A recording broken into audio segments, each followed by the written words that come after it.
Hello friends, welcome to silent class notes. दोस्तों, आज के इस वीडियो में हमने भारतीय संविधान के स्रोत इस टॉपिक को लिया हुआ है और ये पॉलिटी का तीसरा वीडियो है। और अगर आपने पिछले वीडियो नहीं देखे हैं तो आप पॉलिटी की प्लेलिस्ट में जाकर के उस पिछले वीडियो को आप देखिएगा, जिससे कि आपका बेसिक मजबूत हो जाए। जैसा कि आप जानते होंगे कि भारतीय संविधान के स्रोत ये टॉपिक इतना महत्वपूर्ण है कि हर बार ये एग्ज़ाम में पूछा ही पूछा जाता है और इससे एक या दो प्रश्न आते हैं और उसमें भी हमारे प्रतियोगी छात्र गलतियां कर देते हैं। ऐसी गलती ना हो उसके लिए इस वीडियो में हमने न केवल ट्रिक्स का बल्कि कुछ कंसेप्ट भी लेकर आए हैं और साथ ही साथ कुछ एमसीक्यू भी हैं जो लास्ट ईयर एग्ज़ाम में आए हुए हैं, उनको भी हम करेंगे। तो इस तरीके से हम 3 लेयर तैयारी के साथ इस वीडियो को पूरा करेंगे और आप पूरा वीडियो को देखिएगा तो निश्चित रूप से आपको इसमें लाभ मिलेगा और आने वाले एग्ज़ाम में इस टॉपिक से आपका एक भी प्रश्न गलत नहीं होगा, इस बात की मैं आपको गारंटी देता हूँ। तो साथियों, चलते हैं, स्टार्ट करते हैं। लेकिन उससे पहले मैं आपको बता दूं कि इसके अंदर हमने गत वर्ष की परीक्षा वगैरह ली हुई है और कुछ चित्रों के माध्यम से और डायग्राम के माध्यम से समझाने का प्रयास किया है। तो हम पहले बात करते हैं कि भारतीय संविधान के स्रोत के बारे में। तो कुछ पृष्ठभूमि है इसकी और उसको अगर हम ठीक से समझ लेंगे तो समझने में थोड़ी आसानी रहेगी। तो जैसा कि आप जानते हो कि भारतीय संविधान जब बना तो उससे पहले उसको बनाने वाली संविधान सभा का गठन हुआ। और जब संविधान सभा का गठन हो गया था और जब सभी सदस्य आपस में विचार विमर्श कर रहे थे तो सबके सामने सबसे बड़ा चैलेंज ये था, सबसे बड़ा सवाल ये था कि आखिर हमारे संविधान का स्ट्रक्चर कैसा हो, ड्राफ्ट कैसा हो। जब संविधान हम लिखेंगे तो संविधान लिखने का प्रोसेस या उसकी जो प्रक्रिया है उसमें हम किन किन बातों का ध्यान रखेंगे। तो उसके लिए क्या किया गया, जैसे कि B N Rau, B R Ambedkar, Jawaharlal Nehru, K M Munshi, ऐसे तमाम लोगों का ये सुझाव था कि अलग अलग देश के संविधानों का जो किताब है या दस्तावेज है उसको हम लेकर बैठेंगे और उस कॉन्स्टिट्यूशन की यानी उस संविधान की जो जो खास बातें हैं वैसी वैसी बातें जो हमारे देश से, हमारी कंट्री से मेल खाएंगी और हमारे कल्चर, क्लाइमेट, हमारी सिचुएशन में ठीक बैठेंगी, तो हम उन बातों को क्या कर लेंगे, स्वीकार कर लेंगे, उसको हम अपने संविधान में क्या कर लेंगे, उसको समाहित कर लेंगे। पर ऐसा भी नहीं है कि एज इट वैसे ही हम छाप देंगे, बल्कि आवश्यकता के अनुसार उसमें कुछ चेंज बनते दिखेंगे तो वो बदलाव भी हम करेंगे और इस तरीके से हम उसको संविधान में शामिल करेंगे। तो ऐसे तमाम देशों के संविधानों के प्रोविज़न को शामिल करेंगे। तब ये आरोप लगाने लगे विरोधी लोग कि भारतीय संविधान जो हमारे देश के संविधानों से आप लोग जो कॉपी पेस्ट कर रहे हो, तब तो ये उधार का थैला है। और बोलते भी हैं कई लोग कि बोरोइंग बास्केट, तो मौलिकता तो उसमें कुछ है ही नहीं। तब बी आर अम्बेडकर ने समझाया ऐसा कुछ नहीं है। दरअसल देखिए, होता क्या है कि कोई भी चीज़ जब आप एक्सपेरिमेंट करते हैं या एक्सपेरिमेंट के तौर पर या कुछ नया चीज़ जब आप सीखना चाहते हो तो आपके पास जितना ज़्यादा रिसोर्स होगा तो आप चीज़ों को अलग अलग नज़रिए से, अलग अलग तरीके से आप सोचोगे। फॉर एग्ज़ाम्पल, अगर हम अमेरिका के संविधान को पढ़े ना होते तो क्या हम फंडामेंटल राइट्स को अपनाते? हो सकता था कि हम फंडामेंटल राइट के बारे में इतना नहीं सोच पाते जितना अच्छे से वो लोग आज से 100 या 150 साल पहले लिखकर उन्होंने सोचा होगा इस बारे में। क्योंकि आपको पता होगा कि 1876 में उनका संविधान बन चुका था और उन्होंने इसको करके देखा था। तो हम लोग वहाँ के कॉन्स्टिट्यूशन को यानी उनके संविधान को बेस बनाकर उनके एक्सपीरियंस को देखते हुए हम लोग वहाँ की चीज़ों को क्या किए, इम्प्लीमेंट किए। हम नहीं चाहते कि हम वही मिस्टेक करें जो बाकी देश ऑलरेडी गलती कर चुके हैं। हम चाहते हैं कि वो लोग जो गलती करके सीखे हैं हम लोग उसे अपनाएं। मिस्टेक रिपीटिशन से बचने के लिए, गलतियों के दोहराव से बचने के लिए, चीज़ों को सही ढंग से इम्प्लीमेंट करने के लिए हम क्या किए, अलग अलग देश से अलग अलग प्रोविज़न को अपने देश के संविधान में ऐड किए। अगर हम अच्छी चीज़ों की नकल भी करते हैं तो इसमें बुराई क्या है? वैसे भी विचारों पर तो कोई कॉपी राइट होता नहीं है। अच्छी चीज़ों की नकल होनी भी चाहिए। वैसे भी नकल के लिए अकल होना बहुत ज़रूरी होता है, जैसा आपने सुना भी होगा। और हम नकल भी ऐसी चीज़ों को किए जो हमारे यहाँ की सिचुएशन के अनुसार परफेक्ट बैठती थी। क्योंकि गुलामी से जकड़े देश के लिए फंडामेंटल राइट ज़रूरी था, उसे हमने अपने संविधान में शामिल किया। और राजतंत्र की कमजोरी और आपस में लड़ते झगड़ते राजाओं नवाबों के संघर्षों से सामान्य स्तर के जो जनमानस थे उनका जीवन स्तर को डूबते हुए भी इस देश ने देखा था दोस्तों। तो भाई जनता द्वारा चुने शासन की कमी हमेशा इस देश को खलती रहती है ना। तो हम खलती रही इस देश को कि भाई यहाँ डेमोक्रेसी होनी चाहिए, ऐसा लोग महसूस करने लगे थे जब उन्होंने ब्रिटिश काल में अंग्रेज़ों का उत्पीड़न देखा था। तो ये था साथियों। तो जनता द्वारा चुने शासन की कमी हमेशा इस देश को खली और हमने ब्रिटेन की संसदीय व्यवस्था को अपना लिया।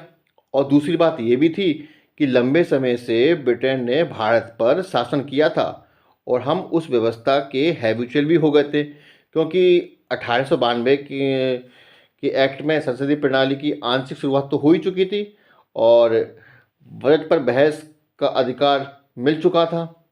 साथ ही साथ हमने ये भी देखा कि शासन अपने दायित्वों को निभाने में पीछे रहा है, इसलिए आयरलैंड से हमने क्या लिया, नीति निर्देशक तत्व भी ले लिए। इस तरह से अलग अलग देशों से जो भी हमें उचित लगा वो सब हमने अपने संविधान में शामिल किए। ये सही है कि हमने अलग अलग देशों से उनके कुछ कुछ प्रोविज़न को शामिल किया है, लेकिन अपने बुद्धि और विवेक से जो परफेक्ट लगा हमने इम्प्लीमेंट किया। इसलिए भारतीय संविधान को उधार का थैला कहना न्याय संगत नहीं लगता मुझे तो।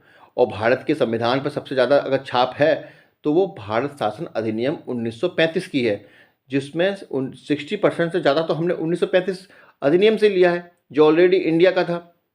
और संविधान लिखते समय यहाँ पर भारत शासन अधिनियम 1935 ही चल रहा था और उस समय केंद्र और राज्यों के बीच शक्तियों का जो बंटवारा काफ़ी हद तक स्पष्ट भी हो चुका था।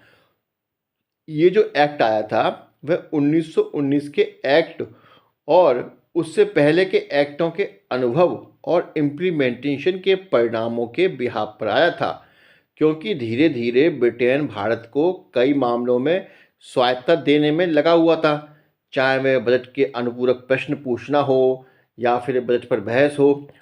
लेकिन फिर भी जो भी था, तो हम बात करेंगे अब भारत शासन अधिनियम 1935 को लेकर के। तो देखिए भारत शासन अधिनियम 1935 में हमने क्या क्या लिया है। तो आप देखेंगे कि सबसे पहला ही पॉइंट आप देख रहे होंगे कि संघीय तंत्र यानी संघीय व्यवस्था।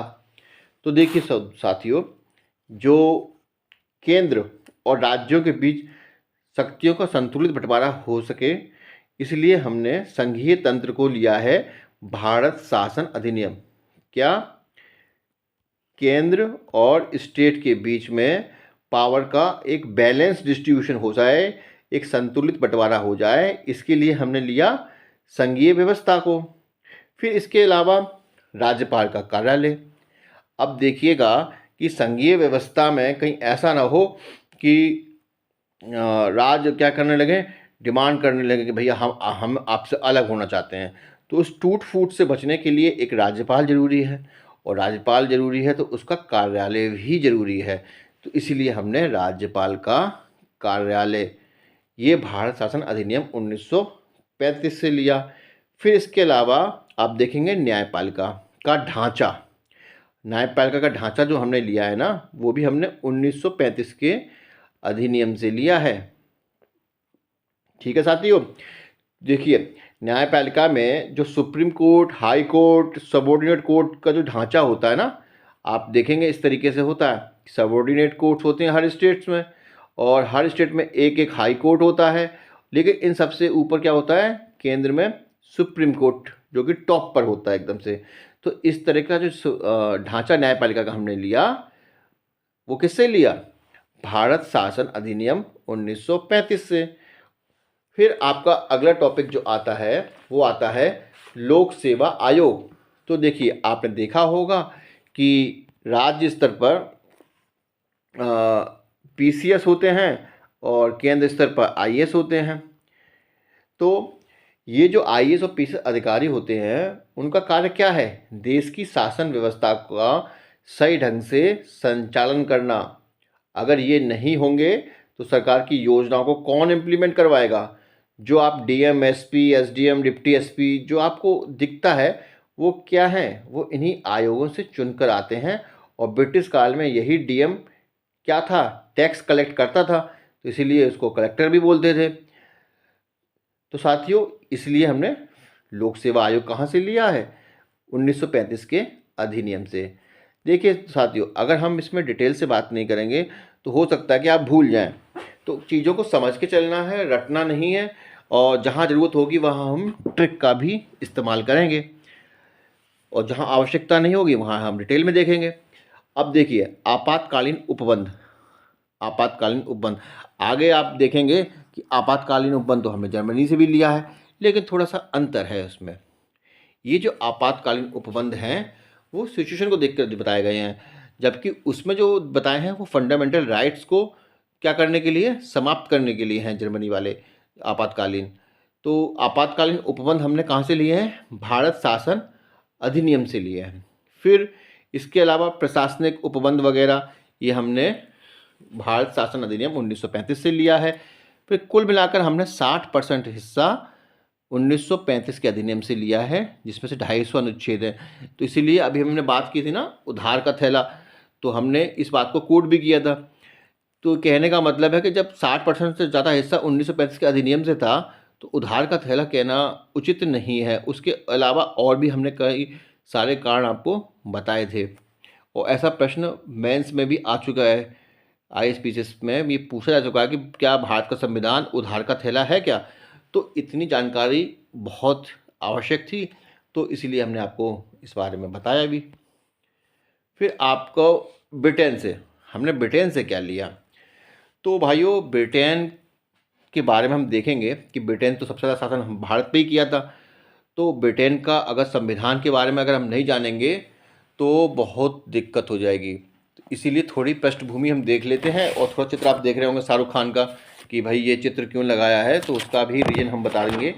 पहले हम इसकी थोड़ी स्टोरी, थोड़ा बैकग्राउंड देखते हैं।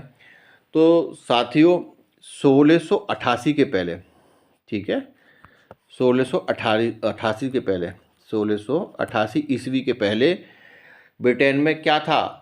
ब्रिटेन में राजतंत्र था, ठीक है, राजा ही सर्वोसर्वा था। लेकिन उसके बाद घटना होती क्या है कि वहाँ पे उस समय जेम्स द्वितीय, कौन था राजा उस समय? जेम्स द्वितीय का शासन था, और ये एक निरंकुश शासक था। और इसी के समय पे हुए थे जॉन लॉक।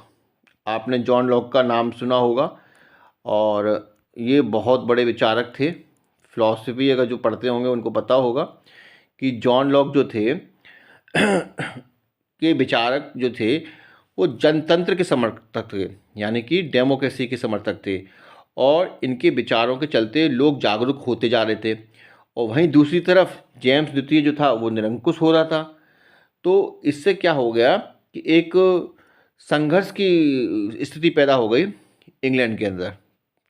और जब मतलब पानी सर से ऊपर निकल गया तो जेम्स द्वितीय का जो महल था उसको लोगों ने घेर लिया। अब जब लगा जेम्स द्वितीय को कि भाई अब जान का खतरा है, तो वो चुपचाप क्या हुआ, निकल लिए। अब वो निकल रही है तो वहाँ के लोगों ने महल तो घेर ही लिया था। फिर उन्होंने ये कहा कि देखिए, जिसको जाना था वो तो चला गया, जिससे दिक्कत थी, तो अब हम क्या करेंगे, किसी की हत्या नहीं करेंगे। मतलब जो उसके परिवार के लोग थे, जॉन लॉक के, उसके परिवार के लोगों की हम हत्या नहीं करेंगे। और इस कारण से इसको रक्तहीन क्रांति भी बोलते हैं, और इंग्लैंड की गौरवमयी क्रांति भी बोलते हैं। ब्लडलेस रिवॉल्यूशन था ये। तो वहाँ के लोगों ने कहा कि चलो ठीक है, आप राजा बने रहो, कोई दिक्कत नहीं है, ठीक है, आप राजसत्ता मतलब राजतंत्र बना रहेगा, कोई दिक्कत नहीं है, ठीक है। और हम जेम्स द्वितीय की जो बेटी है मैरी और उनका जो दामाद था विलियम, उसको हम राष्ट्राध्यक्ष बना देते हैं। लेकिन लेकिन आप अपना मनमाना रवैया नहीं अपनाएंगे, ठीक है। आप मनमाने ढंग से काम नहीं करेंगे, आपको लोगों के हिसाब से चलना पड़ेगा। हालांकि ब्रिटेन में कोई लिखित संविधान नहीं था, यहाँ भारत जैसी स्थिति भी नहीं थी। जैसे भारत में संविधान सभा का गठन करने के बाद संविधान को लिखा गया, ब्रिटेन में कानून कैसे चलता है, समय के हिसाब से बदलता चला गया। कानून वहाँ एक बार में नहीं आया है, वहाँ कानून ट्रेडिशन के तरीके से आया है, लोक विधि के तरीके से आया है, परंपरा के माध्यम से चल रहा था, समाज वहाँ के हिसाब से चल रहा था। तो ये था। तो इस तरीके से जो वहाँ सिस्टम था वो एक तरीके से संवैधानिक राजतंत्र बन गया, ठीक है।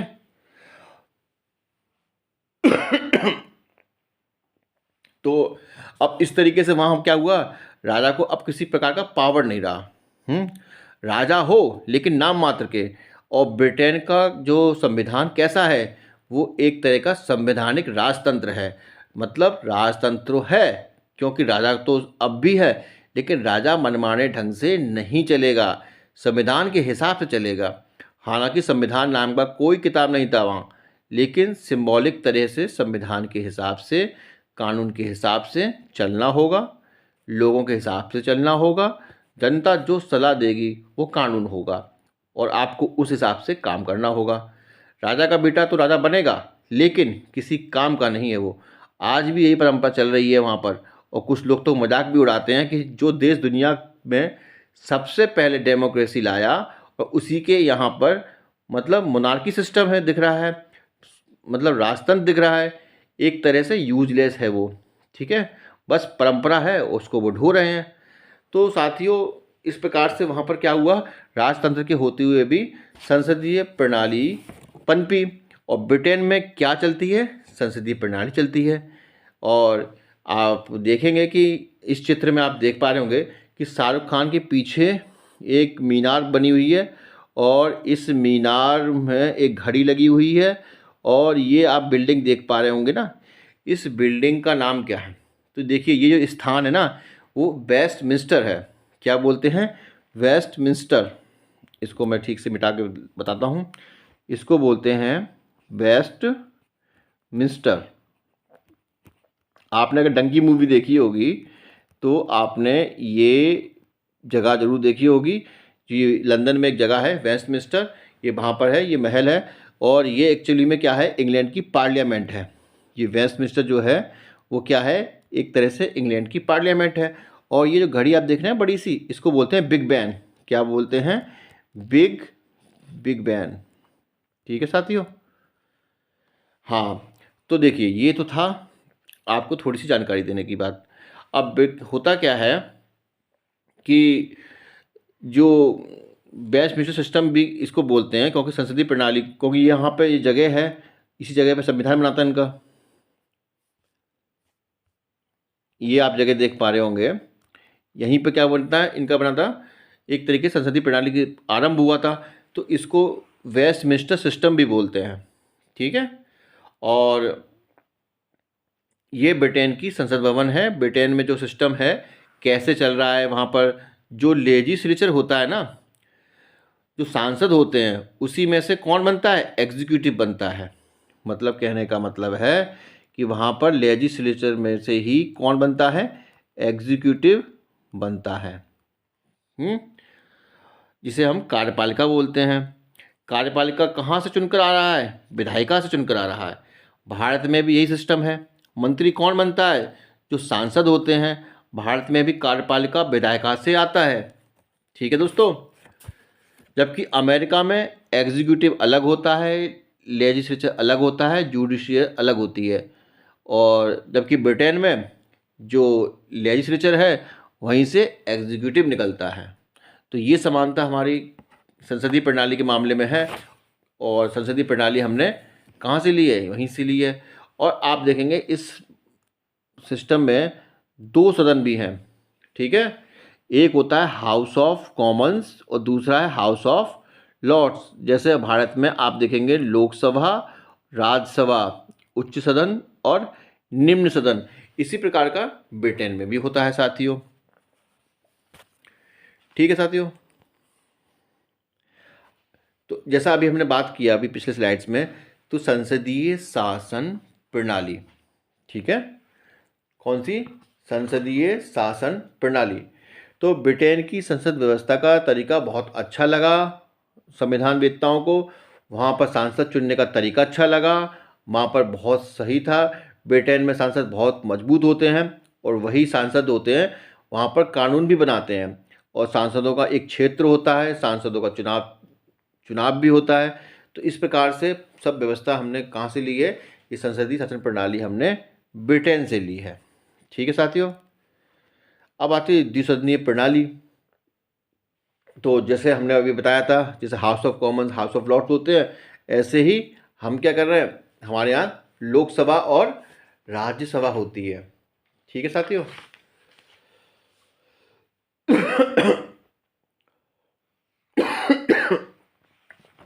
अब हम बात करेंगे मंत्रिमंडलीय प्रणाली के बारे में। तो देखिए, अगर संसद है की व्यवस्था है, द्विसदन है, तो खाली तो होगा नहीं तो सदन, उसमें कुछ मंत्री भी तो होंगे और उस मंत्रियों का कुछ सिस्टम भी होगा। तो ऐसे ही वहाँ पर क्या है, कैबिनेट सिस्टम है। ठीक है। और कैबिनेट सिस्टम जो होता है वो क्या होता है, कुछ खास मंत्री होते हैं, जैसा भारत में भी देखने को मिलता है। लोकसभा में जो सरकार बनती है उसमें से कुछ बनते भी हैं, अपने उनको विभाग मिल जाते हैं और वो उस विभाग का कार्यभार संभालते हैं। और ये जो होते हैं वो लोकसभा के प्रति उत्तरदायी होते हैं, और इनका हेड कौन होता है? पीएम होता है। तो ये सब सारी व्यवस्था हमने कहाँ से ली है? ब्रिटेन से ली है। तो मंत्रिमंडल प्रणाली हो गई, द्विसदनीय प्रणाली हो गई, और मुझे लगता है कि आप इसको थोड़ा सा बेहतर ढंग से समझ पा रहे होंगे साथियों। इसमें ट्रिक की जरूरत ही नहीं है अगर आपने इसको ठीक से समझ। विधायी प्रक्रिया, जिसे लेजिस्लेटिव प्रोसेस भी हम बोलते हैं। विधायी प्रक्रिया क्या बोलते हैं हम? लेजिस्लेटिव प्रोसेस भी बोलते हैं। तो विधायिका का कार्य क्या होगा? कानून बनाना, जैसा कि होता भी है हमारे यहाँ। जो संसद में जो सांसद वगैरह होते हैं वो क्या करते हैं? कानून बनाते हैं। ठीक है। और जो कानून बनाने का जो पूरा प्रोसेस है उसी को बोला जाता है विधायी प्रक्रिया, कि कैसे कैसे आपका जो कानून बनेगा वो सदन में, लोकसभा में बनेगा, फिर वो राज्यसभा में पास होगा, फिर उस पर प्रेसिडेंट के साइन होंगे। तब ये पूरी जो प्रक्रिया है, यही पूरी प्रक्रिया क्या है? एक तरह की लेजिस्लेटिव प्रोसेस है हमारे यहाँ। तो ये भी हमने कहाँ से लिया है? ब्रिटेन से लिया है। फिर हमारा नेक्स्ट पॉइंट है विधि का शासन, रूल ऑफ लॉ। ठीक है। तो शासन किसका होगा? कानून का होगा। ठीक है। ऐसा नहीं है कि जैसे हमारे यहाँ कोई राजतंत्र चल रहा हो। ठीक है। तो राजतंत्र में क्या होता है कि जो राजा कहता है वही होता है, लेकिन ऐसा नहीं है। जो कानून होगा, जो कानून सम्मत होगा, वही कार्य करना पड़ेगा, चाहे कितने भी बड़े अधिकारी आप क्यों ना हो जाएं। तो कानून का शासन होगा। तो ये हमने कहाँ से लिया है? ब्रिटेन से लिया है। फिर हमारा नेक्स्ट पॉइंट आता है संसदीय विशेषाधिकार। अब चूंकि देखिए, संसद में आपने, संसद है, संसद के बाद दो सदन भी बनेगा, फिर उनमें मंत्रिमंडल प्रणाली भी होगी और पूरी विधायी प्रक्रिया भी होगी। तो जो सांसद हैं तो उनको भी तो कुछ प्रिविलेज मिलना चाहिए, उनको भी तो कुछ अधिकार मिलने चाहिए, जिससे कि वो अपने कार्यों को सुचारू रूप से कर पाएँ। तो सांसदों को सुचारू रूप से जनहित के कार्य करवाने के लिए उन्हें कुछ विशेष अधिकार तो देने पड़ेंगे। और अपने सुना भी होगा आपने कि संसद सत्र के दौरान सिविल केस में सांसदों की गिरफ्तारी वगैरह नहीं होती है, ताकि क्यों? जिससे कि वो अपने जनहित के कार्यों को ठीक से करवाएं, मतलब उनके कार्यों में बाधा ना पहुंचे। तो इसलिए सांसदीय विशेषाधिकार जो हैं, जो पार्लियामेंट्री प्रिविलेजेस हैं, वो सांसदों को मिलते हैं।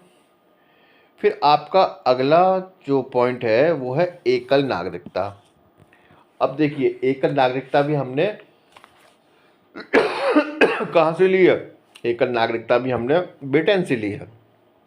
सिंगल सिटीजनशिप, आप केवल और केवल देश के नागरिक नहीं होंगे, राज्यों के नागरिक नहीं होंगे, ठीक है, आप देश के नागरिक भी होंगे। अमेरिका की तरह हमने दोहरी नागरिकता नहीं अपनाई, क्योंकि इससे क्षेत्रवाद और वर्ग संघर्ष को बढ़ावा मिलता।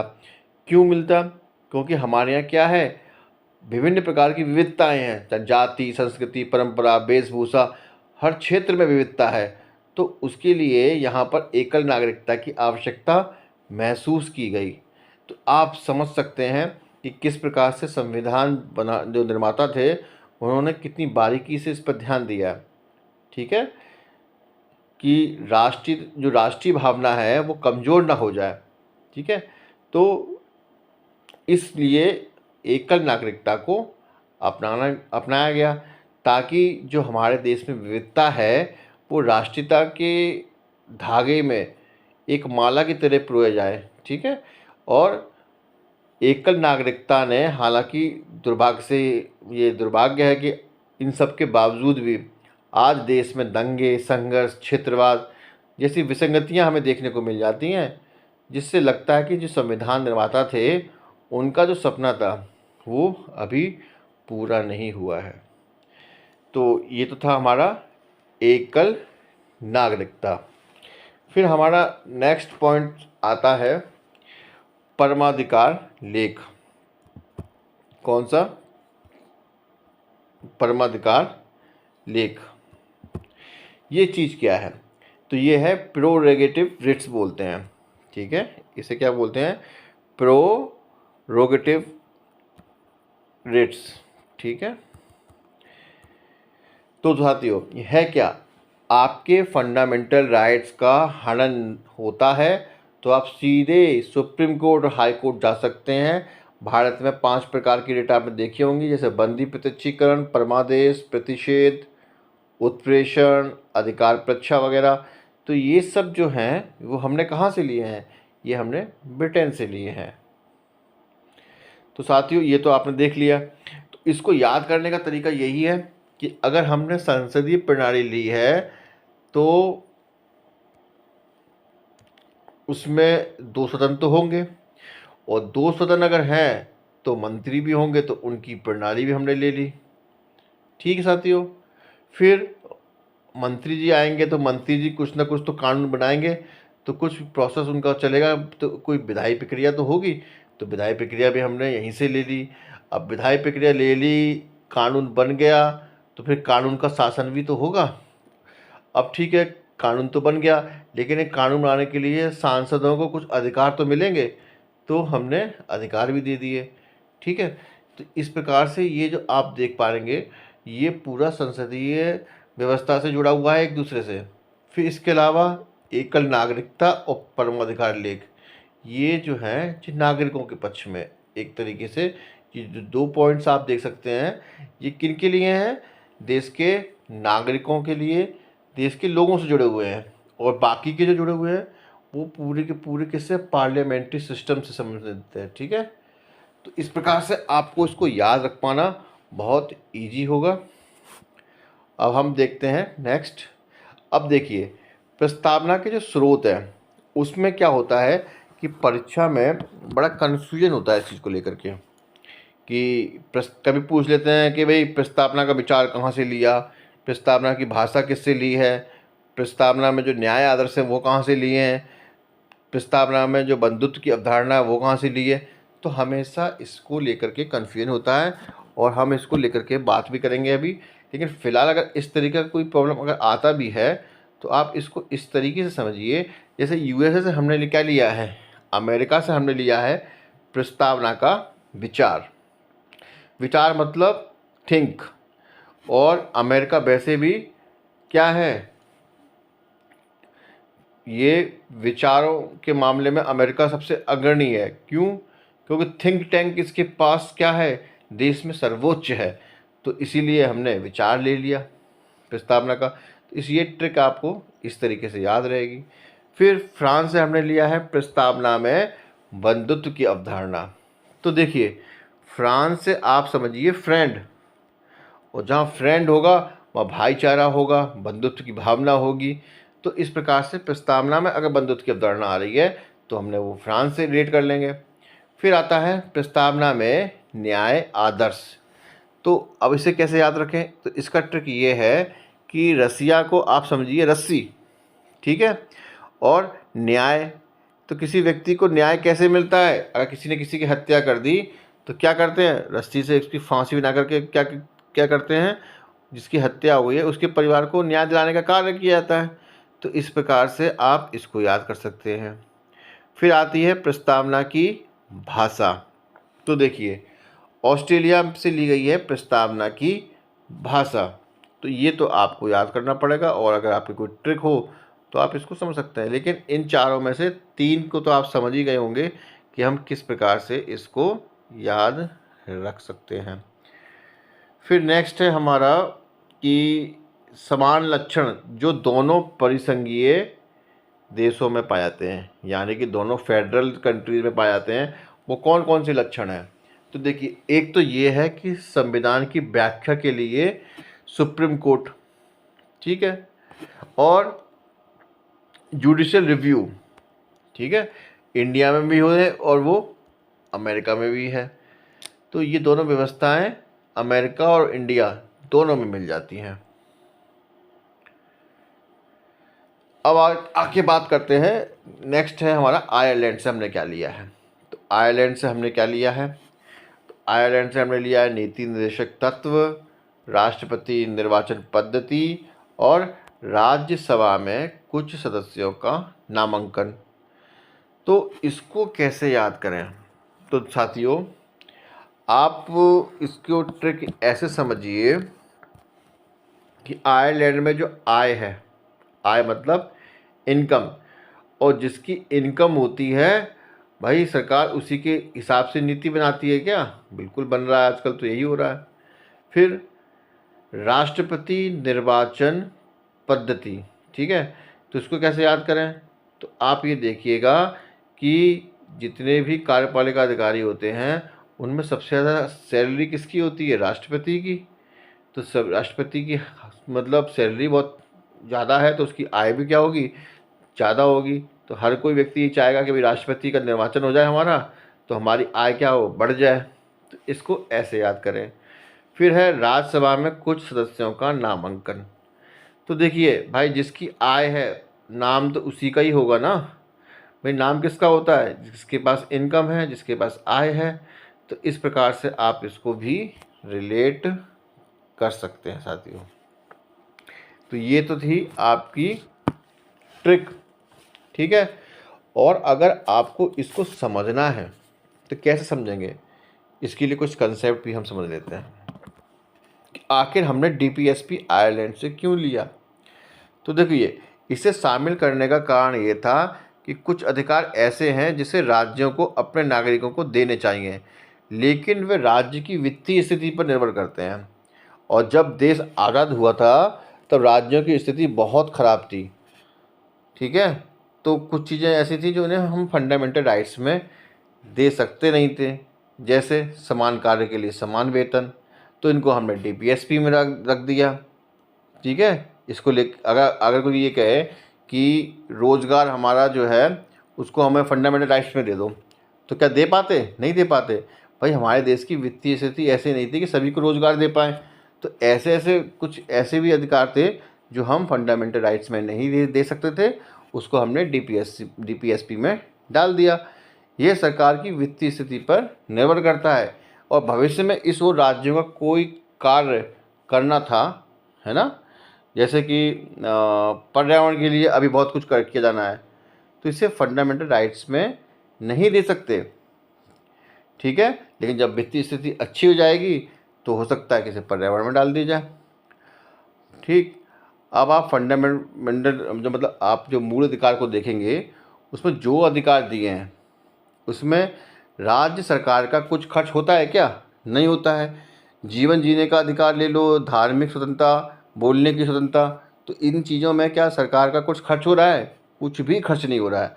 लेकिन अगर कोई कहे कि रोज़गार को मूल अधिकार बना दो तो क्या होगा, हालांकि मनरेगा में 100 दिन रोज़गार गारंटी मिलती है, लेकिन मनरेगा कानून के हिसाब से है। और जैसे जैसे राज्य की वित्तीय स्थिति अच्छी होगी, फाइनेंशियल कंडीशन अच्छी हो जाएगी, बेहतर हो जाएगी, तो वह रोज़गार दिवसों की संख्या में भी बढ़ोतरी कर देगी। एक तरह का स्टेट का रोड मैप है डीपीएसपी, और यानी कि डायरेक्टिव प्रिंसिपल स्टेट पॉलिसी है, और इसको लेकर फंडामेंटल राइट्स की तरह हम कोर्ट में अपील नहीं कर सकते हैं। आप ये राज्यों के दायित्वों और कर्तव्यों का एहसास और मार्गदर्शन करने के लिए ही डीपीएसपी को क्या किया गया, अपनाया गया। और ये हमने अपनाया कहाँ से, आयरलैंड से। फिर इसके बाद आपका नेक्स्ट पॉइंट आता है कि राष्ट्रपतीय निर्वाचन पद्धति। ठीक है, तो राष्ट्रपति का निर्वाचन हमने कहाँ से लिया है, आयरलैंड से लिया है। राज्यसभा के सदस्यों का नामांकन हमने कहाँ से लिया है, आयरलैंड से लिया है। फिर आता है आपका संविधान संशोधन प्रक्रिया, और इससे और दक्षिण अफ्रीका से लिया है हमने। और राज्यसभा सदस्यों का निर्वाचन, यानी कि दो चीज़ हमने ली हैं, एक तो संविधान संशोधन प्रक्रिया और राज्यसभा सदस्यों का निर्वाचन। इसकी ट्रिक ये है कि भाई भारत के संविधान को बनाने में काफ़ी पैसा खर्च हो गया था, और हमारे पास इतना पैसा नहीं था कि हम कुछ और ले पाते। तो दक्षिण अफ्रीका ने कहा कि चलो ठीक है, तुम हमारे यहाँ से संविधान संशोधन प्रक्रिया ले लो। ठीक है, और क्यों ले लो, क्योंकि दक्षिण अफ्रीका में छुपा हुआ है फ्री का। ठीक है, लिखा है ना फ्री का, तो वही फ्री का है ये, इसे ले लो संविधान संशोधन प्रक्रिया। लेकिन भाई एक काम करना, हमारे कुछ आदमी हैं उनको राज्यसभा में निर्वाचित करवा देना। ठीक है, तो ये इस एक तरीके से क्या हुआ, हमने दक्षिण अफ्रीका से लिया है। जबकि हमने आयरलैंड से क्या लिया था, राज्यसभा सदस्यों का नॉमिनेशन यानी कि नामांकन। और दक्षिण अफ्रीका से हमने क्या लिया है, राज्यसभा सदस्यों का निर्वाचन, यानी कि वो इलेक्ट होके आएंगे। ठीक, तो हमने दो चीज़ उनसे ली है, किससे, दक्षिण अफ्रीका से। तो दक्षिण अफ्रीका में छुपा हुआ क्या है, फ्री का। ठीक है साथियों, तो ठीक है साथियों, संविधान संशोधन प्रक्रिया हमारे आर्टिकल 368 में इसको दिया भी गया है कि, और देना भी जरूरी था कि संविधान संशोधन प्रक्रिया ये आवश्यक क्यों थी। ये इसलिए आवश्यक थी कि संविधान को थोड़ा सा फ्लेक्सिबल भी बनाया जाए समय के हिसाब से। ठीक है, समय के हिसाब से फ्लेक्सिबल बनाने के लिए कि भाई आज ज़रूरी नहीं है कि आज जो कानून सही है वो आगे आने वाले समय में वो ठीक से काम करे। हो सकता है कि जो पहले कानून चलते थे वो वहाँ के हिसाब से ठीक थे, आज के समय से वो सही ना हो। तो समय के मुताबिक कानून में भी परिवर्तन ज़रूरी होता है, तो इसीलिए संविधान संशोधन प्रक्रिया को अपनाया गया। तो ये तो रहा दक्षिण अफ्रीका से हमने क्या क्या लिया है। नेक्स्ट है कनाडा। तो भाई कनाडा से हमने क्या लिया है, तो कनाडा से हमने लिया है सशक्त केंद्र के साथ संघीय व्यवस्था, केंद्र द्वारा राज्यपालों की नियुक्ति, सुप्रीम कोर्ट का परामर्शी न्याय निर्णयन, अवशिष्ट शक्तियों का केंद्र में निहित होना। तो साथियों सबसे पहले हम देखते हैं सशक्त केंद्र के साथ संघीय व्यवस्था को। इससे मतलब क्या है, इसका मतलब है कि हम फेडरल सिस्टम को तो मानेंगे, लेकिन केंद्र कैसा होगा, मजबूत होगा, यानी कि पावरफुल सेंटर होगा। ठीक है, जबकि फेडरल सिस्टम क्या होता है, केंद्र और राज्य दोनों मजबूत होते हैं उसमें। लेकिन ये साफ कह दिया इसमें कि हम संघीय व्यवस्था तो मानेंगे, लेकिन कैसा, पावरफुल सेंटर के साथ मानेंगे।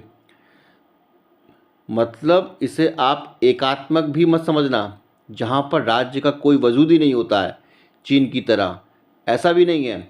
लेकिन हाँ, केंद्र के पास ताकत थोड़ा ज़्यादा होगा, उसकी तुलना में राज्यों की ताकत थोड़ी कम होगी। कहने का तात्पर्य इतना भर है कि पावरफुल केंद्र हम मानेंगे, लेकिन साथ ही साथ संघीय व्यवस्था को साथ लेकर भी चलेंगे। तो ये तो था हमारा सशक्त केंद्र के साथ संघीय व्यवस्था। और नेक्स्ट है केंद्र द्वारा राज्यपालों की नियुक्ति। जब भाई केंद्र को पावरफुल बनाना है, राज्यों को अपने अंडर में रखना है, तो भाई उनके ऊपर राज्यपाल भी तो नियुक्त करने पड़ेंगे। तो केंद्र द्वारा राज्यपालों की नियुक्ति, ये भी हमने कहाँ से लिया? कनाडा से लिया। फिर है सुप्रीम कोर्ट का परामर्शी न्याय निर्णय, मतलब उसका एडवाइजरी होना। आपने देखा होगा कि हाई कोर्ट या सुप्रीम सबॉर्डिनेट जो कोर्ट होते हैं ना, जिला लेवल के डिस्ट्रिक्ट कोर्ट वगैरह, उनमें क्या होता है कि जो वकील होते हैं वो सुप्रीम कोर्ट के जो डिसीजन होते हैं उनको कोड करके केस लड़ते हैं, ताकि क्या हो, हाई कोर्ट को क्या करे, एक तरह से एडवाइस मिल जाए अपने निर्णय लेने में कि भाई सुप्रीम कोर्ट ने इस फला केस में ऐसा उन्होंने डिसीजन दिया है, तो हमको भी उसी दिशा में क्या करना चाहिए, इसका निर्णय देना चाहिए। तो इस तरीके से सुप्रीम कोर्ट का परामर्शी न्याय निर्णय हमने कहाँ से लिया है? कनाडा से लिया है। और अवशिष्ट शक्तियों का केंद्र में निहित होना, इससे क्या मतलब है? तो साथियों, अवशिष्ट शक्तियों का केंद्र में निहित होने का मतलब है यहाँ अवशिष्ट शक्तियाँ किसके पास हैं? केंद्र के पास हैं, ठीक है। जबकि अमेरिका में अवशिष्ट शक्तियाँ किसके पास हैं? राज्यों के पास हैं। कनाडा के संविधान में लिखा हुआ है कि अवशिष्ट शक्तियाँ किसके पास रहेंगी? केंद्र के पास रहेंगी। और अवशिष्ट शक्तियों से अगर मतलब देखें तो ये वो विषय होते हैं जो तो ना तो केंद्र सूची में होते हैं, ना राज्य सूची में होते हैं, ना समवर्ती सूची में होते हैं। और इन सब से बच कर के जो विषय बचते हैं उन्हें बोलते हैं अवशिष्ट विषय। उनके ऊपर कानून बनाने की जो पावर है वो किसके पास रहेगी? केंद्र के पास रहेगी। जैसे जब देश आज़ाद हुआ था तब बहुत से ऐसे विषय थे, जैसे कंप्यूटर, ठीक है, कंप्यूटर के ऊपर, ठीक है, आईटी एक्ट के ऊपर तब नहीं बन सकते थे, लेकिन ये किस में आते हैं? अब अवशिष्ट में आते हैं, क्योंकि ये उस समय नहीं थे, लेकिन ये अब आ गए ये विषय। तो ये इन्हें किस में रखेंगे? इसे ना तो केंद्र सूची में रखेंगे, न राज्य सूची में रखेंगे, न समवर्ती में रखेंगे, बल्कि किस में रखेंगे? हम इसको रखेंगे अवशिष्ट विषयों में। और उस पर कानून कौन बनाएगा? सेंटर, यानी कि केंद्र। और इसको याद करने का ट्रिक भी यही है कि का से क्या बनता है? कनाडा, और का से केंद्र, ठीक है। तो इस तरीके से आप ये क्या कर सकते हैं, ये 3 पॉइंट तो आप वैसे भी याद कर सकते हैं, ये इसका ट्रिक है। नेक्स्ट है कि अमेरिका के संविधान से हमने क्या लिया है। तो आप देख सकते हैं कि सुप्रीम कोर्ट, हाई कोर्ट के न्यायाधीशों को हटाने संबंधी उपबंध, राष्ट्रपति पर महाभियोग, उपराष्ट्रपति का पद, प्रस्तावना का विचार, मूल अधिकार, न्यायपालिका की स्वतंत्रता और न्यायिक पुनर्वालोकन, ठीक है। ये हमने कहाँ से लिया है? ये हमने लिया अमेरिका से। तो अभी तो हमने बात करी थी कि प्रस्तावना का जो विचार था वो अमेरिका से लिया था। और नेक्स्ट हमारा पॉइंट कौन सा है? मूल अधिकार, ठीक है। मूल अधिकार यानी कि फंडामेंटल राइट्स, जिसको पहले मैग्ना कार्टा भी बोलते थे ब्रिटेन के लोग। मैग्ना कार्टा का मतलब विशेष अधिकार से होता है, एक ऐसा अधिकार जो आपसे कोई नहीं छीनेगा, इसलिए मूल अधिकार को मैग्ना कार्टा भी बोलते हैं। हो सकता है शासन तानाशाह हो जाए और अगर लोगों को मूल अधिकार छिन जाए लोगों का, तो लोकतंत्र बचेगा ही नहीं। इसलिए स्वास्थ्य मतलब जो हेल्दी लोकतंत्र के लिए, हेल्दी डेमोक्रेसी के लिए फंडामेंटल राइट्स का बचा रहना बहुत ज़रूरी है, चाहे वो जीवन जीने का अधिकार हो या फिर धार्मिक स्वतंत्रता। तो हमने फंडामेंटल राइट्स किससे लिया है? अमेरिका से लिया है। और आपको मालूम होगा कि अमेरिका तो भारत से बहुत पहले क्या हुआ था, फ्री हो गया था, फ्रीडम उसको मिल चुकी थी। तो क्यों मिली थी? कि वहाँ के लोगों को जागरूकता थी, ठीक है, उन्होंने एक लड़ाई लड़ी और उसके बदले में उन्हें क्या मिला? फंडामेंटल राइट्स मिला। फिर नेक्स्ट टॉपिक है न्यायपालिका की स्वतंत्रता। इससे क्या मतलब है? तो देखिए, दुनिया की सबसे पावरफुल जुडिशरी कहाँ की है? अमेरिका की है। और न्यायपालिका पर किसी तरह का प्रतिबंध नहीं लगाया जाना चाहिए, नहीं तो विधायिका के तानाशाह बनने पर डेमोक्रेसी वीक हो जाएगी। क्योंकि निश्चित रूप से फंडामेंटल राइट्स को बचाने का सवाल हो या संविधान को बचाने का सवाल हो, तो न्यायपालिका का स्वतंत्र होना बहुत ज़रूरी है। तो जब फंडामेंटल राइट्स लिया है तो न्यायपालिका की स्वतंत्रता भी ज़रूरी है कि नहीं?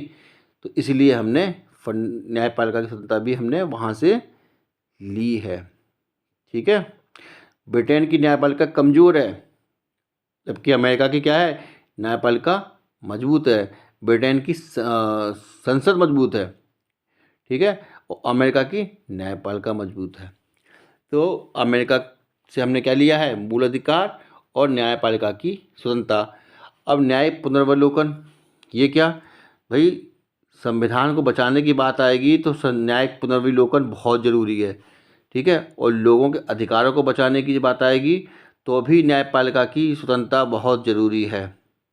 न्यायिक पुनर्विलोकन क्या होता है कि भाई संसद कोई ऐसा कानून पारित कर दे जो संविधान सम्मत ना हो, तो जुडिशरी क्या करेगी? उसको रिव्यू करेगी। अगर उसको देखेगा कि भाई यहाँ फंडामेंटल राइट्स का हनन हो रहा है या मतलब संविधान के मूल ढांचे में क्या हो रहा है? दखल हो रहा है, तो न्यायिक पुनर्वलोकन करके उसको कैंसिल करेगी। तो यही तो चाहिए इसके लिए, क्या? न्यायपालिका की स्वतंत्रता। तो अब जब मूल अधिकार है, न्यायिक पुनर्विलोकन है, तो न्यायपालिका की स्वतंत्रता तो होना ही होना था। तो ये तीनों पॉइंट्स को रटने मतलब ट्रिक की क्या आवश्यकता है? ये तो वैसे ही आपको याद हो जाएगा। फिर आता है सुप्रीम कोर्ट, हाई कोर्ट के न्यायाधीशों को हटाने संबंधी उपबंध। भाई देखिए, हो सकता है कि खाली विधायिका ही नहीं, जुडिशरी भी मतलब तानाशाह हो जाए, तब हो सकता है कि सुप्रीम कोर्ट, हाई कोर्ट के न्यायाधीश जो हैं वो करप्ट हो जाएं, तो न्यायपालिका की स्वतंत्रता क्या होगी? बेकार चली जाएगी।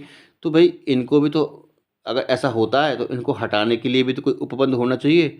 तो ऐसा है हमारे यहाँ भी। फिर इसके अलावा राष्ट्रपति पर महाभियोग, ठीक है। आपने देखा आयरलैंड में क्या होता है? राष्ट्रपति का निर्वाचन, और अमेरिका कहता है कि भाई तुम लगाओगे, तुम निर्वाचन करोगे, हम राष्ट्रपति को हटाने का व्यवस्था कर देंगे। तो राष्ट्रपति पर महाभियोग अमेरिका लगाता है। भाई अमेरिका क्या है? अमीर देश है। तो भाई अमीर देश है तो भैया वो चाहे सुप्रीम कोर्ट को, न्यायाधीश को बाहर निकाल दे या राष्ट्रपति को बाहर निकाल दे, भाई ये तो उनकी पावर का नतीजा है ही है, ठीक। फिर उपराष्ट्रपति का पद, ठीक। अब भाई राष्ट्रपति हटा दोगे तो उसकी जगह किसी को रखोगे, तो भाई उपराष्ट्रपति को तो रखना पड़ेगा। तो इसलिए उपराष्ट्रपति का पद भी उन्होंने क्या किया? वहाँ से लिया, ठीक। तो इस तरीके से हम ये याद कर सकते हैं, ठीक है। नेक्स्ट स्लाइड दे सकते हैं। ऑस्ट्रेलिया के संविधान से हमने क्या लिया? तो देखिए, संसद के दोनों सदनों की संयुक्त बैठक, प्रस्तावना की भाषा, व्यापार वाणिज्य और समागम की स्वतंत्रता और समवर्ती सूची की व्यवस्था, ये हमने कहाँ से लिया है? ऑस्ट्रेलिया से लिया है, ठीक है। तो संसद के दोनों सदनों की संयुक्त बैठक, ये हमारे आर्टिकल 108 में दे रखा हुआ है, ठीक। असल में होता क्या है कि साधारण विधेयक को लेकर लोकसभा और राज्यसभा के बीच में जब कोई विवाद बैठता है तो राष्ट्रपति क्या करता है? इनकी संयुक्त बैठक आहूत करता है, लेकिन उसकी अध्यक्षता लोकसभा का स्पीकर करता है। तो दोनों सदनों की संयुक्त बैठक ये हमने कहाँ से ली है? ऑस्ट्रेलिया से ली है। फिर प्रस्तावना की भाषा, ये हमने कहाँ से ली है? ऑस्ट्रेलिया से ली है। फिर है व्यापार वाणिज्य और समागम की स्वतंत्रता। आपने देखा होगा कि ऑस्ट्रेलिया में बिजनेस बहुत लोग अच्छे से करते हैं, होटल मैनेजमेंट तो बहुत ज़्यादा फेमस है, मतलब ऑस्ट्रेलिया का। तो व्यापार वाणिज्य और समागम की स्वतंत्रता हमने ऑस्ट्रेलिया से ली है। फिर आता है समवर्ती सूची की व्यवस्था। समवर्ती सूची कौन सी होती है? आपसे अभी हम बात करी थी, तीन सूचियाँ होती हैं, एक केंद्र सूची, एक राज्य सूची और इनके बीच की क्या? कंकरेंट यानी कि समवर्ती सूची। यानी कुछ विषय ऐसे होते हैं जिस पर केंद्र और राज्य दोनों कानून बना सकते हैं। जैसे शिक्षा, शिक्षा किस में आती है? समवर्ती सूची में आती है। तो भाई राज्य भी इस पे कानून बना सकते हैं और केंद्र भी इसके ऊपर कानून बना सकता है। याद करने का ट्रिक क्या है? इसके नीचे क्या लिखा हुआ है? समवर्ती में सम, तो इसके सम से बना लो ऑसम। ठीक है, ऑसम। और ऑसम, और इधर से ऑसम से समझो ऑस्ट्रेलिया।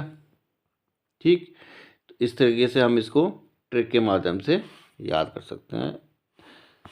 नेक्स्ट है पूर्व सोवियत संघ। देखिए, पूर्व सोवियत संघ से हमने क्या लिया है? प्रस्तावना में न्याय के आदर्श, कौन कौन से सामाजिक, आर्थिक और राजनीतिक जो न्याय आदर्श हैं वो हमने प्रस्तावना में लिए हैं पूर्व सोवियत संघ से। ठीक, इसके अलावा हमने ली है फंडामेंटल ड्यूटीज़। ठीक, तो फंडामेंटल ड्यूटीज़ हमने किस में ली है? 42वें संविधान संशोधन 1976 के द्वारा ली है। ठीक, जैसे तिरंगे का सम्मान करना, विरासत का सम्मान करना, है ना। जैसे आप अधिकारों के लिए लड़ते हो, वैसे नागरिक होने के नाते आपका कुछ कर्तव्य भी तो बनता है, तो इसलिए हमने मूल कर्तव्य भी लिए हैं। और स्वर्ण सिंह समिति के सिफारिश पे मूल कर्तव्यों को भारतीय संविधान में जोड़ा गया और ये 51 का में जोड़ा गया। ठीक है, 51 का में जोड़ा गया है। पहले शुरुआत में इसमें 10 थे क्लॉज, और अब कितने क्लॉज कर दिए हैं? 11 क्लॉज कर दिए हैं। 11वां क्लॉज जो है वो 2002 में जोड़ा गया है 86वें संविधान संशोधन के द्वारा। तो ये तो रहा हमारा पूर्व सोवियत संघ। फ्रांस से हमने क्या लिया है साथियों? तो फ्रांस से हमने लिया है प्रस्तावना में स्वतंत्रता, समानता, समता, बंधुत्व के आदर्श। चित्र में आप देख भी रहे होंगे फ्रांस, तो फ्रांस को आप फ्रेंड से करेक्ट करेंगे तो आपको ये समानता, समता, बंधुत्व ऑटोमेटिकली आपको रियलाइज़ हो जाएंगे। ठीक है, तो आप इससे रिलेट भी कर लेंगे। फिर नेक्स्ट है गणतंत्रात्मक गणराज्य की अवधारणा भी कहाँ से ली है? फ्रांस से ली है। ठीक है, तो गणतंत्रात्मक से मतलब क्या है? रिपब्लिक जो कंसेप्ट है वो फ्रांस से आया हुआ है। हमारे यहाँ राजाओं की तरह राजा का बेटा राजा नहीं होता है। यहाँ क्या होता है? जनता क्या करती है? प्रतिनिधि चुनती है, और प्रतिनिधि किस चुनता है? राष्ट्रपति, यानी कि राष्ट्र के अध्यक्ष को चुनता है। ठीक है, तो इस तरीके से हमारे यहाँ व्यवस्था चल रही है। तो हमारे यहाँ क्या है? लोकतंत्र और गणतंत्र। अब आते हैं नेक्स्ट जापान। तो भाइयों जापान से हमने क्या लिया है? तो जापान से हमने लिया है विधि द्वारा स्थापित प्रक्रिया। ठीक है, इसको याद करने का ट्रिक क्या है? तो ट्रिक ये है कि देखिए, आप देख सकते हैं इसमें जापान। ठीक है, तो कोई कह रहा है आपसे कि बेटा जापान लेकर आ, विधि द्वारा हमें कुछ काम करने, विधि पूर्वक पूजा पाठ करना है, कुछ प्रक्रियाएँ करनी है। तो इस तरीके से आपको ये याद हो जाएगा। ठीक है, विधि विधान पूर्वक पूजा पाठ करनी है, जापान लेकर आओ। तो इस तरीके से आप इस ट्रिक से याद कर सकते हैं विधि द्वारा स्थापित प्रक्रिया। जर्मनी से क्या लिया है? जर्मनी से हमने क्या लिया है? संघ की आपातकालीन शक्ति और मूल अधिकार से संबंधित, ठीक है, आपातकालीन प्रावधान। ठीक है, तो देखिए आप ये देख सकते हैं कि इमरजेंसी में क्या होता है, आपकी कुछ फंडामेंटल राइट्स होते हैं जो क्या किए जाते हैं? सस्पेंड कर दिए जाते हैं, कुछ 1-2 को छोड़कर, जैसे अनुच्छेद 20-21 को छोड़ करके बाकी आपके जितने भी फंडामेंटल राइट्स हैं उनको क्या कर देते हैं? निलंबित कर दिया जाता है। और आप देख सकते हैं कि जैसे आप जर्मनी का नाम सुनते हैं तो आपके दिमाग में सीधे हिटलर की तस्वीर आएगी, और जब हिटलर की तस्वीर आएगी तो आपातकाल तो वैसे ही आपको रियलाइज होगा। क्यों? कि भैया जब जर्मनी का हिटलर जब आया, विश्व युद्ध करता शुरू कर दिया था, तो पूरी दुनिया में आपातकाल लागू हो गया था, वैसी स्थिति पैदा हो गई थी। तो इस प्रकार से आपातकाल को याद कर पाना बहुत इजी होगा हिटलर के इस चित्र को अगर आप क्या करेंगे? इमेजिन करेंगे तो। आइए दोस्तों, अब बात करते हैं कुछ MCQ जो लास्ट ईयर एग्ज़ाम में आए थे। ठीक है, तो पहला ही सवाल है हमारा कि भारतीय संविधान में मूल कर्तव्यों को शामिल करने का विचार किस देश के संविधान से लिया गया। मूल कर्तव्य यानी कि फंडामेंटल ड्यूटीज़। ठीक है, आपको पता है सबसे बाद में लिया था, तो ये कहाँ से लिया था? ये लिया था हमने पूर्व सोवियत संघ से। याद करने का तरीका क्या है? तो देखिए, जब सभी देशों से कुछ ना कुछ ले लिया था, रूस से तो हमने कुछ लिया नहीं था, तो रूस क्या हुआ? रूठ कर बैठ गया, रूठ कर बैठ गया। और जब रूठ कर बैठ गया तो फिर हमें लेना पड़ा। हमने क्या लिया? मूल कर्तव्य। तो इस कर से याद करो कर्तव्य। ठीक है, तो आपको ये ट्रिक से याद हो जाएगा कि हाँ भैया, क्वेश्चन 1 का जो आंसर होगा वो रसिया होगा, यानी पूर्व सोवियत संघ।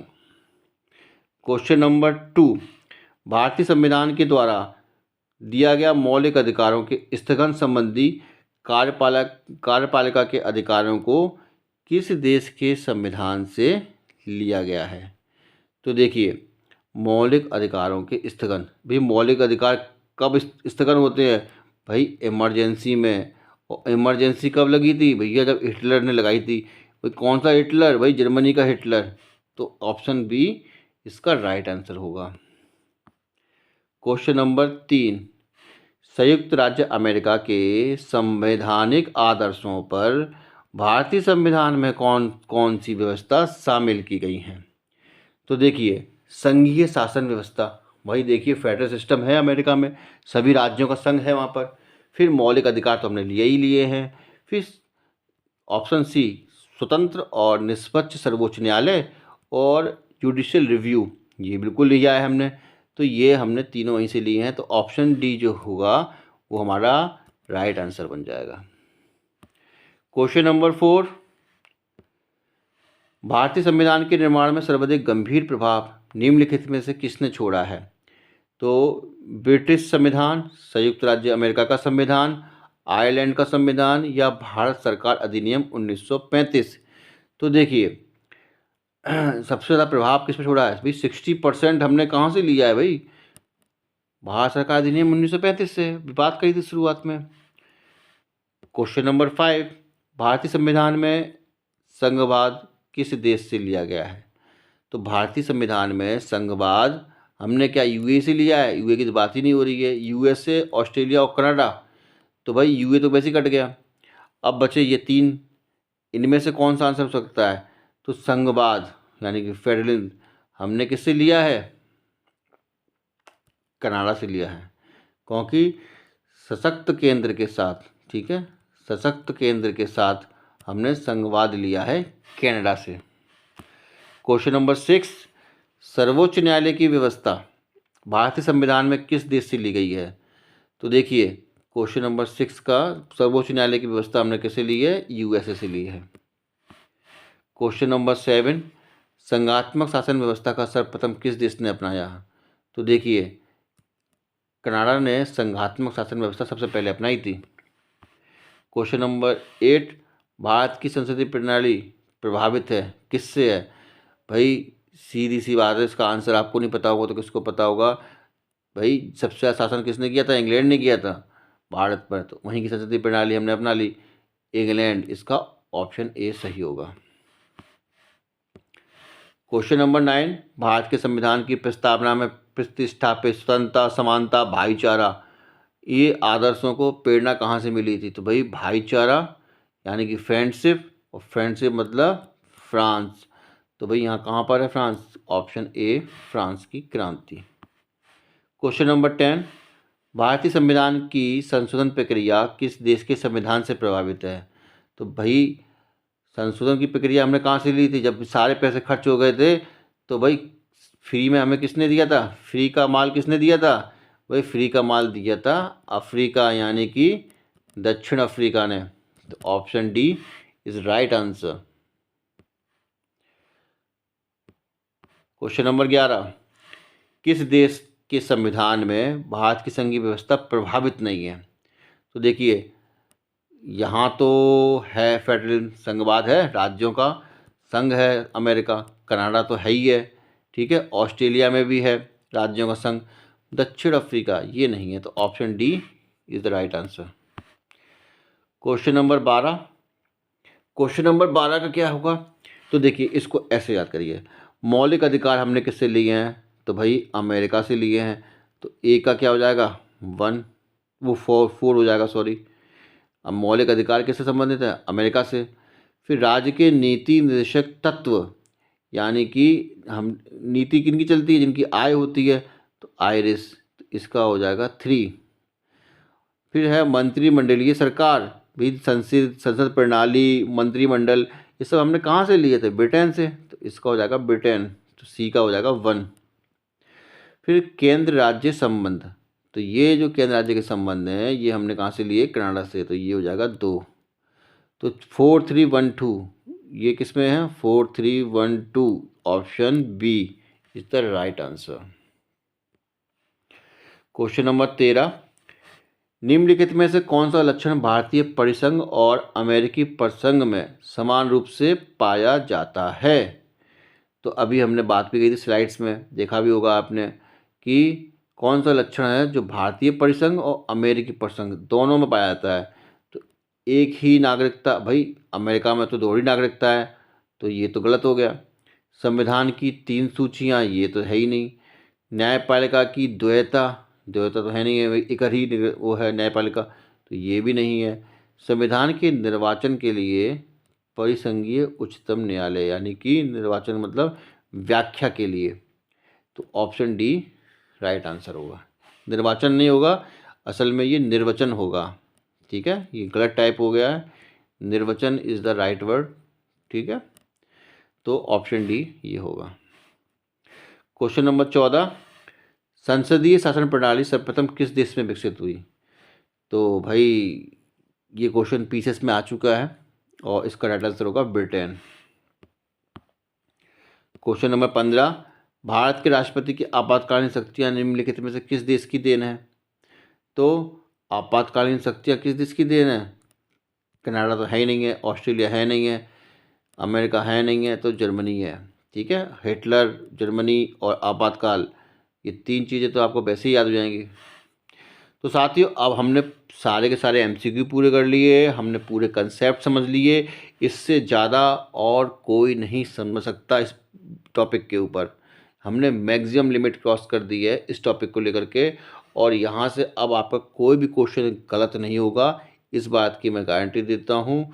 और अगर आपको ये वीडियो पसंद आया हो तो प्लीज़ लाइक करना। हालांकि ये बात सही है कि वीडियो थोड़ा लंबा हो गया है, लेकिन ये भी बात सत्य है कि आज के बाद आपको इस टॉपिक को दोबारा पढ़ने की आवश्यकता नहीं पड़ेगी। अगर आपको वीडियो पसंद आया हो तो प्लीज़ इसको लाइक करें, साथियों में शेयर करें। अगर आप नए हैं इस चैनल पर तो सब्सक्राइब कर लें, क्योंकि ऐसे ही वीडियो अगर आपको पाने हैं तो आपको चैनल सब्सक्राइब करना ही पड़ेगा। तो मिलते हैं नेक्स्ट वीडियो में, तब तक के लिए मुझे इजाज़त दीजिए। धन्यवाद, नमस्कार।